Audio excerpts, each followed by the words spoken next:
Hi everybody, and welcome to our module on innate immunity.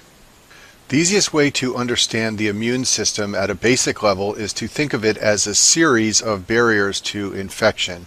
So let's imagine, for example, that we have a bacteria here, or maybe a helminth like I've drawn here, or maybe a virus like I've drawn here, and these pathogens want to get inside the body because inside the body they can grow and thrive. Well, the first barrier that keeps them from getting inside the body is the skin and the mucous membranes. We often don't think of this as part of the immune system, but the reality is that there are many pathogens we're exposed to every day that never gain entry to the body because they can't get past these basic layers.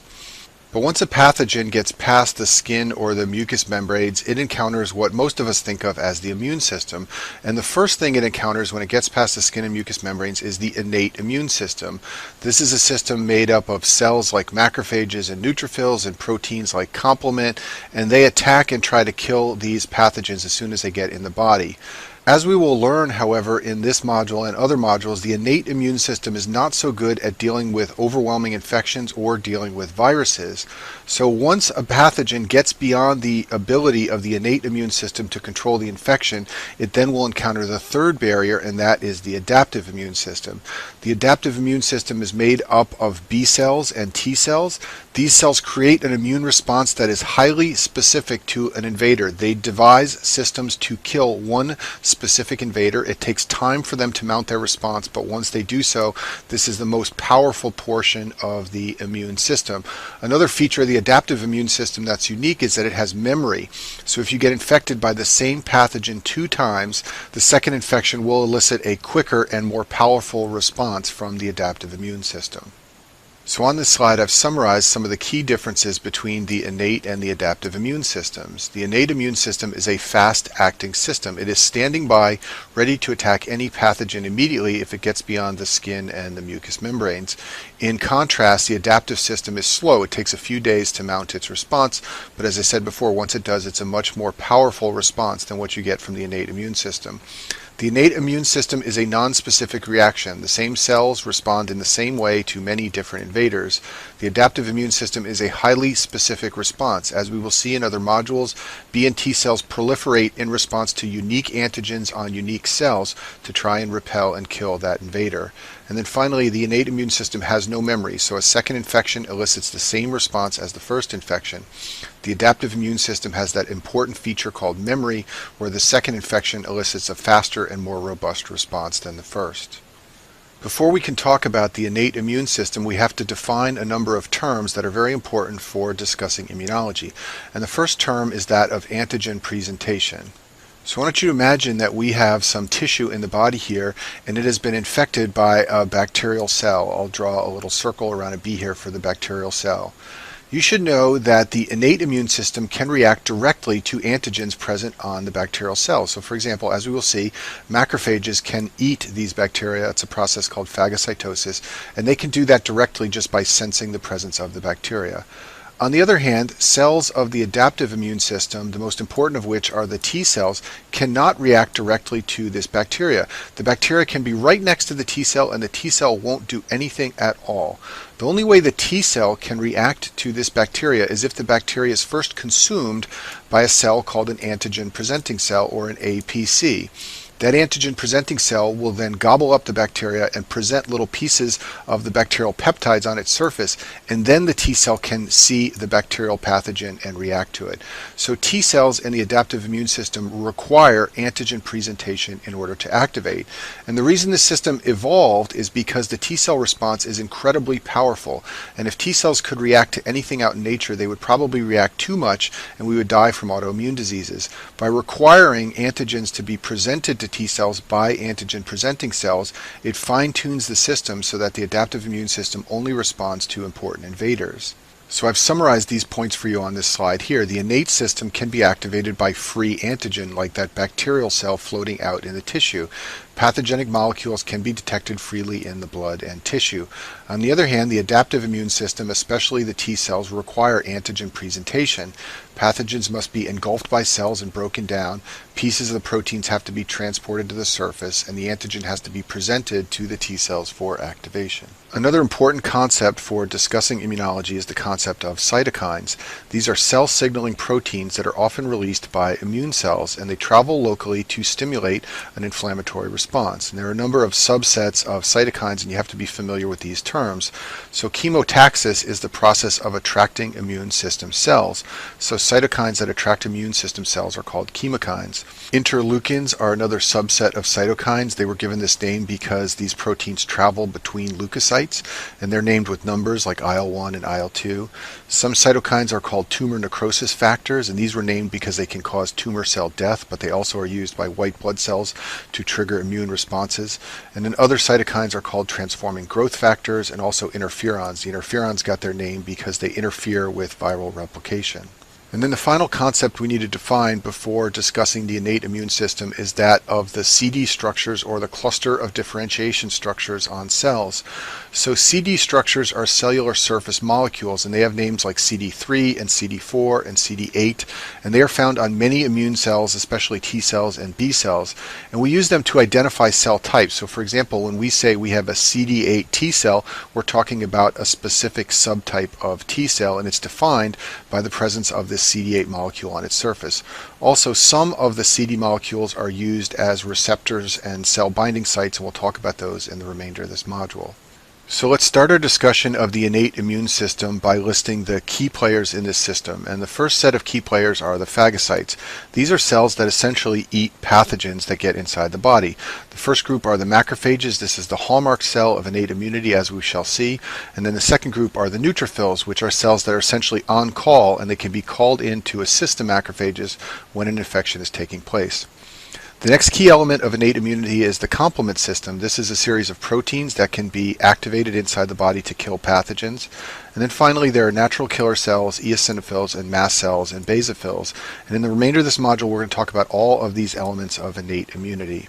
So first, let's talk about how those elements of the innate immune system recognize pathogens that have gotten past the skin and mucous membranes.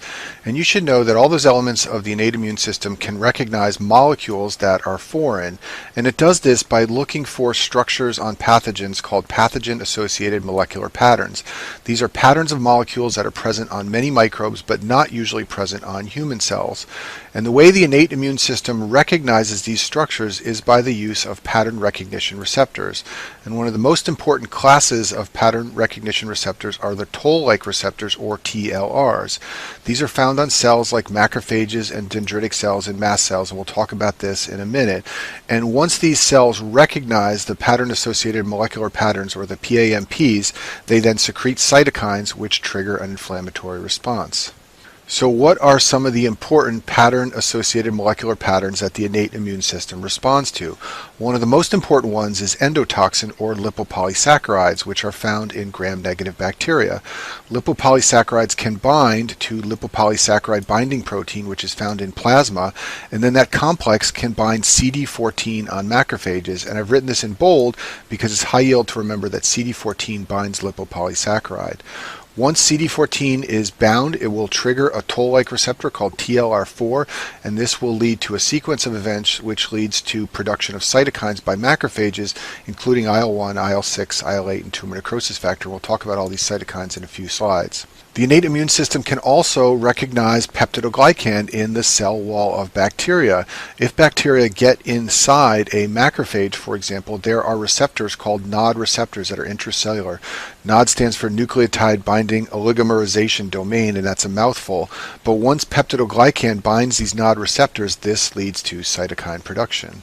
Other patterns that are recognized by the innate immune system include mannose. Mannose is a polysaccharide found on bacteria and yeast, and there is a protein in the body called mannose binding lectin that comes from the liver, and once it binds to mannose, this can activate the lectin pathway of the complement system, which we'll talk about in another module. Another pattern recognized by the innate immune system is lipoteichoic acid. These are proteins found on gram-positive bacteria. Also, double-stranded RNA. Double-stranded RNA is never found in normal human cells, but many viruses are RNA viruses. Some of them carry double-stranded RNA in their genome. Others have a single strand of RNA, but they will briefly become double-stranded when they are copying that RNA genome. So the innate immune system is programmed to recognize double-stranded RNA.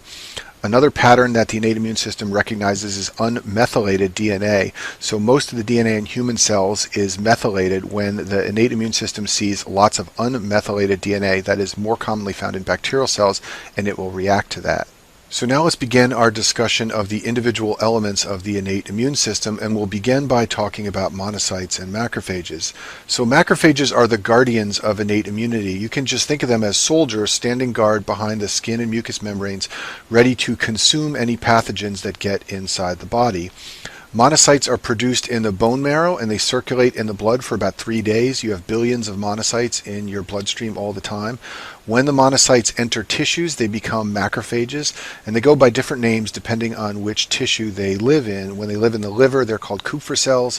When they live in the central nervous system, they're called the microglia. When they live in bones, they're called osteoclasts, but all of these are macrophages performing the same function as macrophages anywhere in the body. So macrophages perform 3 vital functions for innate immunity. The first is phagocytosis, which we'll talk about in a minute. The second is to produce cytokines, which trigger the inflammatory response. And then the third function is to present antigens to the adaptive immune system. We won't talk about this much in this module, but just remember that the innate and adaptive immune systems are interlinked, and the cells of innate immunity, like macrophages, can present antigen to the cells of the adaptive system, like T cells, to trigger the adaptive system to respond. Phagocytosis is a process by which macrophages engulf pathogens and trap them inside a structure in the cell called a phagosome. This is a picture down here of phagocytosis, and there's a bacterium here, and it's being essentially eaten by the cell and then trapped inside a phagosome. The phagosome then merges with a lysosome, and the lysosome contains deadly enzymes. The molecules inside a lysosome are so deadly that if they were free inside the cell, they would kill the macrophage, but they're contained inside the lysosome to protect the cell. So once the lysosome merges with the phagosome, then you get death of bacteria or viruses or whatever pathogens have been engulfed by the macrophage. Let's talk about what you find inside those lysosomes that is so deadly to bacteria and other pathogens. Well, one of the first things you find are reactive oxygen species. These are called superoxides. These are molecules produced by an enzyme called NADPH oxidase as part of the biochemical pathway called the respiratory burst. The respiratory burst pathway leads to production of hydrogen peroxide and superoxide molecules, and both of these are toxic to bacteria and other pathogens. Also inside of the lysosomes you will find reactive nitrogen intermediates. This happens when nitric oxide is reacted with those superoxide molecules. It creates compounds like peroxynitrate, and these are also toxic to bacteria and pathogens. And then finally, you will find many enzymes that break down structures in bacteria and other pathogens. These include proteases, which break down proteins, nucleases, which break down nucleic acids, and lysozymes, which hydrolyze peptidoglycan in the cell wall of bacteria. This is a picture of a lung abscess, and I've shown you this to remind you that the contents of the lysosomes, although designed to destroy pathogens, can sometimes be secreted and cause tissue damage. Macrophages and especially neutrophils in the setting of significant inflammation will sometimes release some of their lysosomal contents, and this is part of the way you get tissue destruction when you get lung abscesses. It's also part of the way you get tissue destruction in many autoimmune diseases. For step 1 of your boards, it's important that you know the clinical correlates of this process of phagocytosis. And the first clinical correlate is that some pathogens block the process of fusion of the phagosome with the lysosome. And the most important one is tuberculosis. It modifies the surface of the phagosome so that it can't fuse with the lysosome. And this is what allows tuberculosis to proliferate inside of macrophages. This also helps it to evade antibodies which are in the plasma and tissue and can't get inside the macrophage. There is also a rare immune deficiency syndrome called Shediac-Higashi syndrome, which results in failure of lysosomes to fuse with phagosomes, and children who are born with this rare immune deficiency have recurrent bacterial infections. Macrophages can exist in several states. In the resting state, the function they perform is debris removal. They circulate through tissues and pick up dead and dying cellular tissue from the human body. In the activated or prime state, they become more effective phagocytes and killers. And the major activators are those pathogen-associated molecular patterns we talked about before that use toll-like receptors to activate the macrophage. This includes things like lipopolysaccharides from gram-negative bacteria, peptidoglycan from bacterial cell wall, and bacterial DNA, which is relatively unique because it has much less methylation than human DNA. Other things that can activate macrophages include interferon gamma from T cells. So when the adaptive immune system and the T cells become activated, they can then in turn stimulate the macrophages to become more activated. Also, natural killer cells secrete interferon gamma. And then finally, when the complement system is activated, it produces a protein called C5a, which we'll talk about in the module on complement, and C5a can attract macrophages to the site of bacterial pathogens and other invaders. On this slide, I've listed some of the important surface receptors found on macrophage cells. CD14 is the surface receptor that binds to lipopolysaccharide in gram-negative bacteria. There is an Fc receptor that can bind to antibodies. It binds to the Fc portion of antibodies. We'll talk more about antibodies in the module on B cells. There is a receptor for C3b, which is a complement protein, and this allows macrophages to bind anywhere that complement is found. And then finally, there are 3 molecules that allow macrophages to interact with T cells. First, there's MHC class II, which binds to CD4 on T cells. B7 binds to CD28 on T cells, and CD40 binds to the CD40 ligand. And I talk about all of these structures in the module on T cells. Macrophages release several cytokines that you need to know, especially for step 1, and the 2 most important ones are IL-1 and tumor necrosis factor alpha. Some others that we'll talk about are IL-6, IL-8, and IL-12. IL-1 and tumor necrosis factor both increase synthesis of endothelial adhesion molecules, and this allows neutrophils to enter inflamed tissue. We'll talk more about this in a minute when we discuss neutrophils. Macrophages secrete IL-1, and I've always found this easy to remember because macrophages are the first line of defense in innate immunity, and therefore it makes sense that they secrete the first interleukin. IL-1 is an endogenous pyrogen. A pyrogen is anything that causes fever, and IL-1 is endogenous because it comes from within the human body. An example of an exogenous pyrogen would be lipopolysaccharide, which comes from bacteria. IL-1 acts on the hypothalamus and it raises the set point for temperature in the body. Tumor necrosis factor alpha can cause vascular leak. It's one of the reasons people can develop septic shock when they have an overwhelming infection. TNF alpha is called a cachectin because it inhibits lipoprotein lipase in fatty tissue. The result is there's reduced utilization of fatty acids, and this is why people can become cachectic when they have an infection. Tumor necrosis factor alpha has been shown to kill tumors in animals. That's where it gets its name, tumor necrosis factor. And the way it kills tumors in animals is by causing coagulation and thrombosis in the blood vessels that supply the tumor. Therefore, the tumor dies. And this can help you remember that it can also cause intravascular coagulation and DIC in patients who have severe infections. Other cytokines produced by macrophages include IL-6, IL-8, and IL-12. IL-6 is also a pyrogen like IL-1. It causes fever. IL-6 also stimulates the liver to synthesize acute phase proteins like C-reactive protein, which become elevated when there is inflammation in the body. IL-8 attracts neutrophils, and IL-12 is important for promoting the development of the Th1 subset of T cells, which is part of the cell-mediated response, and I talk in more detail about this in the module on T cells.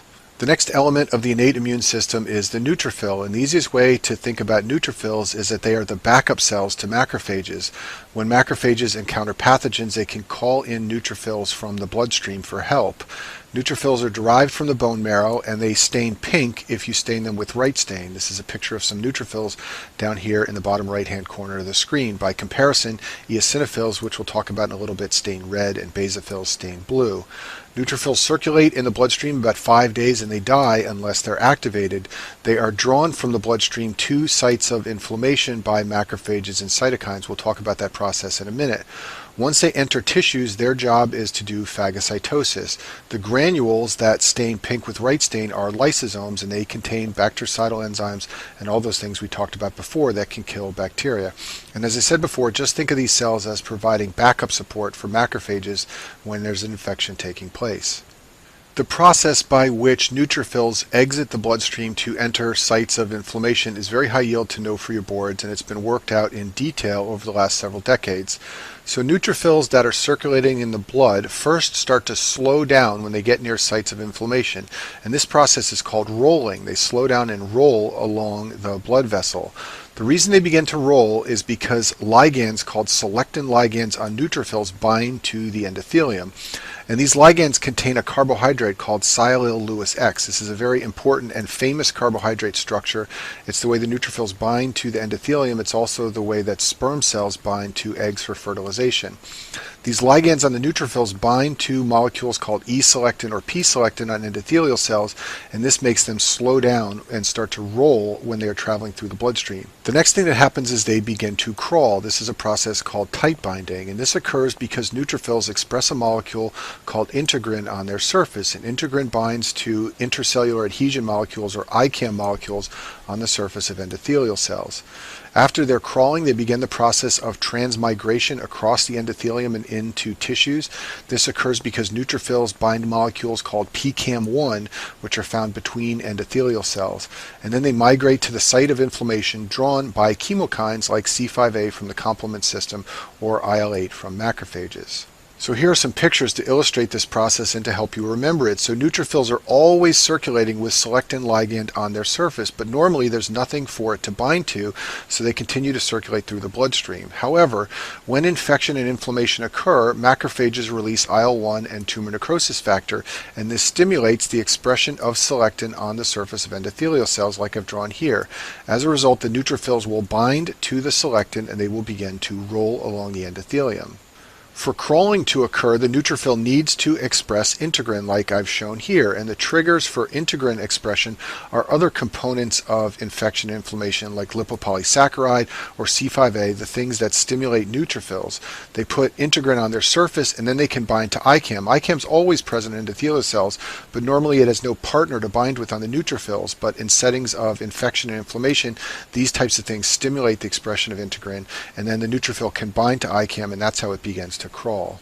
Neutrophils contain two groups of granules, and you should know something about the differences. The first group are the small granules. These are also called specific or secondary granules. They contain a number of enzymes. I've listed some of the important ones here. Alkaline phosphatase is an enzyme from the small granules, and you may know that in certain types of leukemias, patients have what's called a low alkaline phosphatase score. This means that they have neutrophils in their bloodstream, but they have very low levels of alkaline phosphatase, and this is seen in chronic myelogenous leukemia.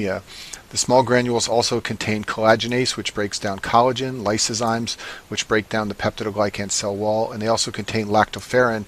Lactoferrin gets its name because it's found in breast milk and it binds iron, but in terms of the neutrophils, what it can do is lyse the cell and kill bacteria.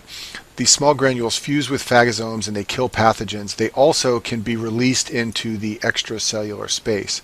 The larger granules are called azurophilic or primary. These contain enzymes like acid phosphatase, which is an enzyme that can degrade proteins in an acidic environment, so they work very well in the acidic granules, and also myeloperoxidase, which is an important enzyme for the respiratory burst that kills bacteria. And these larger granules only fuse with phagosomes. They aren't released into the extracellular space.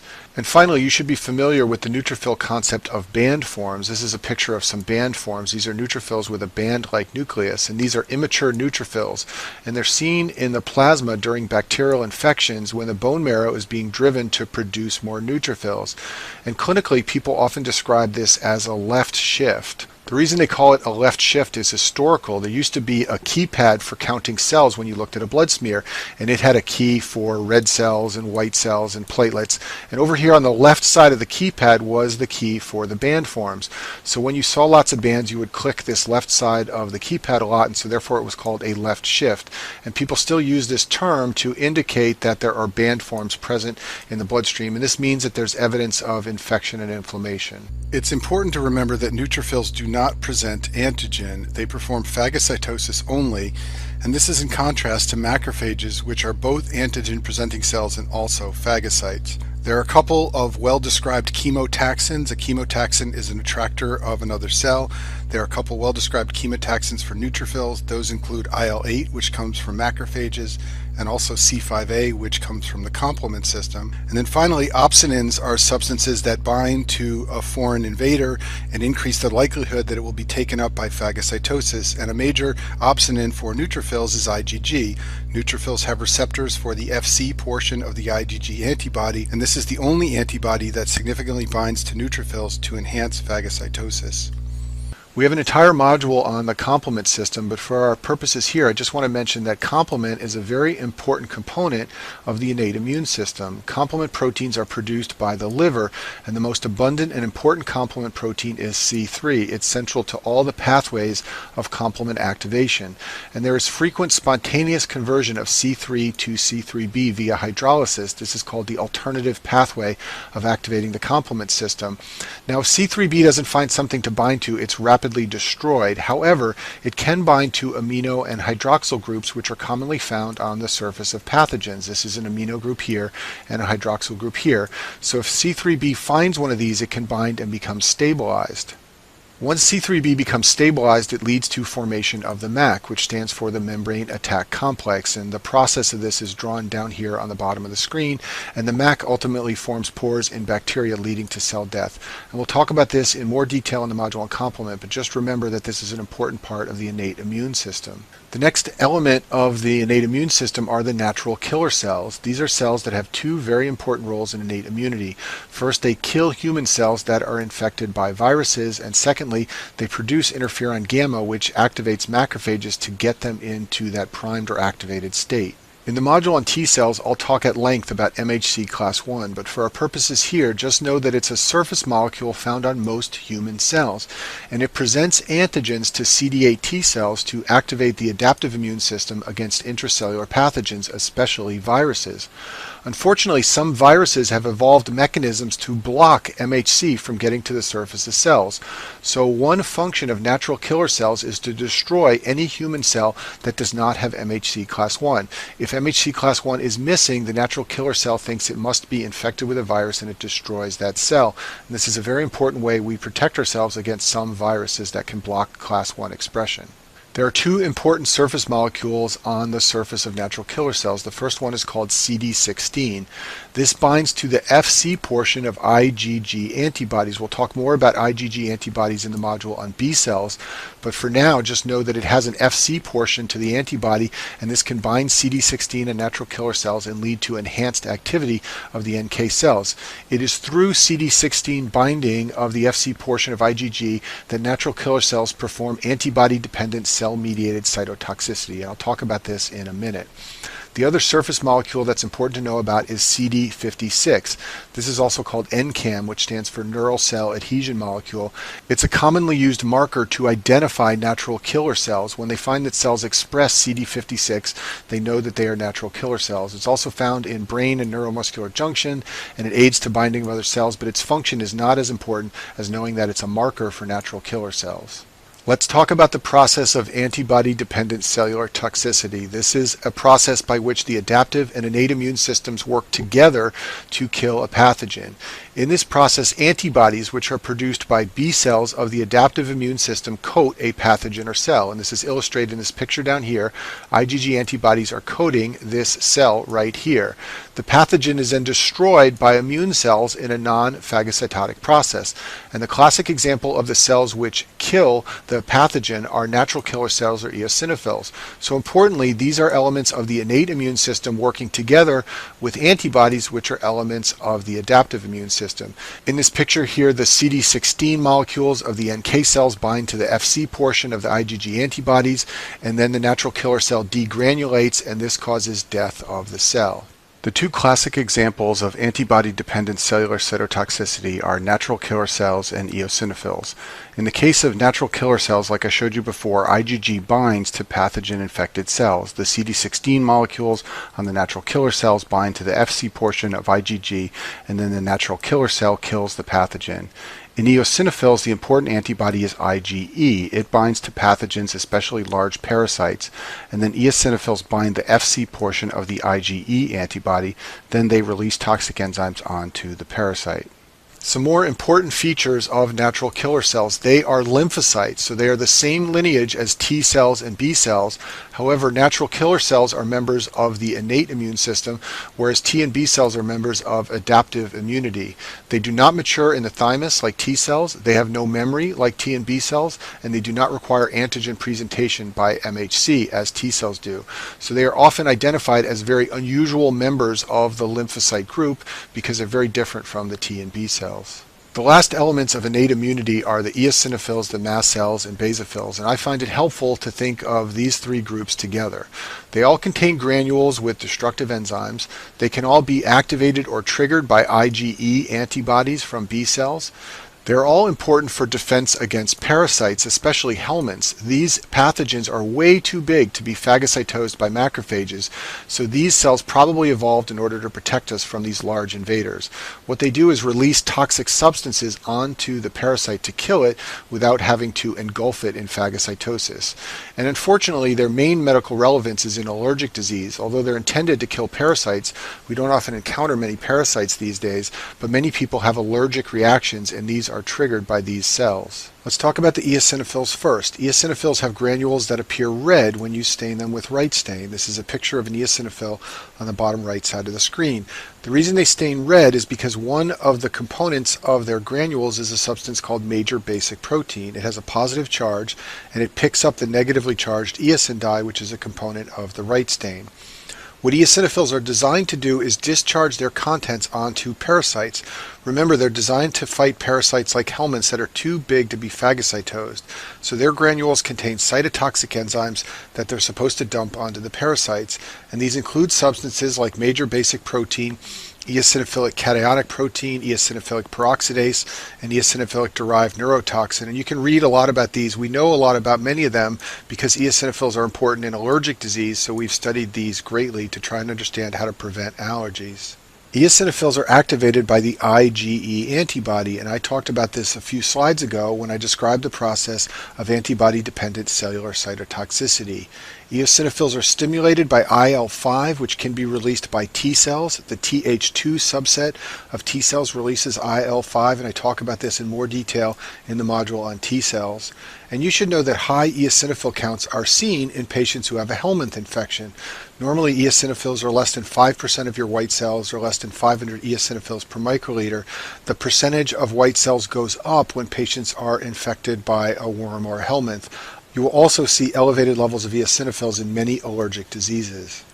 Mast cells and basophils I like to think about together because these two cell types share many similarities. First of all, they both contain granules that appear blue when stained with right stain. This is a picture of a basophil in the bloodstream shown here on the screen. The two cells are different in that basophils are found in the bloodstream and mast cells are found in tissue, but both cell types can bind the Fc portion of IgE antibodies, and when those IgE molecules cross-link on the surface of the cells, this leads to degranulation. This is easier to understand with a picture, so if you have a mast cell here, what it will do is bind lots of IgE antibodies so that they are found on the surface like this. The Fc portion is right here bound to the cell, and the antigen binding portion of the antibody is sticking out. When a pathogen comes along, it will cross-link multiple of these IgE antibodies together, and that cross-linking will trigger the cell to spill its contents. And the contents of the cell that get spilled when the IgE molecules are cross-linked include, very importantly, histamine, which is a molecule that leads to vasodilation, also many enzymes like peroxidases and hydrolases that are designed to kill parasites in the tissues. So we have now talked about all of these components of the innate immune system, and I'm going to talk about these components of the adaptive immune system in other modules. There are the T cells, which include the CD4 subset, which produces cytokines, and the CD8 subset, which is important for destruction of infected human cells. We will also talk about B cells in another module, and B cells are what produce antibodies. But for our purposes here, just remember that the adaptive and innate systems are interrelated. So the cytokines from the innate system activate these cells in the adaptive system and vice versa. And then the innate immune system, especially macrophages, will present antigen to T cells to activate the adaptive immune system. Finally, I want to mention a very important cell type, and that's called a dendritic cell. It's also called a Langerhans cell when it's found in the skin. And these are star-shaped cells like in this drawing here. They also look like this electron micrograph right here, and they're found in the skin and mucosal membrane. And what these cells do is they are professional antigen presenters. So they pick up a sampling of the antigens found in the skin and mucosal membrane, and they migrate to the lymph nodes where they activate T cells. You can think of these cells as a go-between between the innate and adaptive immune systems. So if you have some tissue out here in the periphery and there's a battle raging with macrophages and neutrophils fighting a pathogen, what these dendritic cells do is take a sampling of the antigens and go to the lymph nodes, which is where you find the T cells. They will then stimulate the T cells, which can then come back and help to fight the infection out here in the periphery. As I said before, they're like a communicator or go-between for the innate and adaptive immune systems. This slide is to familiarize you with some of the terminology used when describing the cells of the immune system. So granulocytes are cells which contain granules. So those include the mast cells, the eosinophils, the basophils, and the neutrophils. Of these four, the neutrophils are far and away the most predominant type. So often when people say there's a low granulocyte count, they really mean there's a low neutrophil count. And then agranulocytes are white blood cells that do not have granules. So those include the monocytes, which form macrophages in the tissues, and then the lymphocytes, which form the B cells and the T cells and the natural killer cells. And just remember, the natural killer cells are very unusual in that they are lymphocytes, but they are members of the innate immune system. Finally, let me describe the lineage of immune cells, or the way they develop from stem cells in the bone marrow. So a multipotential stem cell can differentiate into a lymphoid progenitor or a myeloid progenitor. The lymphoid progenitors can become natural killer cells or can become T cells or B cells. The myeloid progenitor goes on to develop megakaryocytes, which become the platelets or red blood cells, and they can also form myeloblasts, and myeloblasts can differentiate into basophils, neutrophils, eosinophils, or the monocytes, which then go to the tissue and form the macrophages. And that concludes our module on the innate immune system.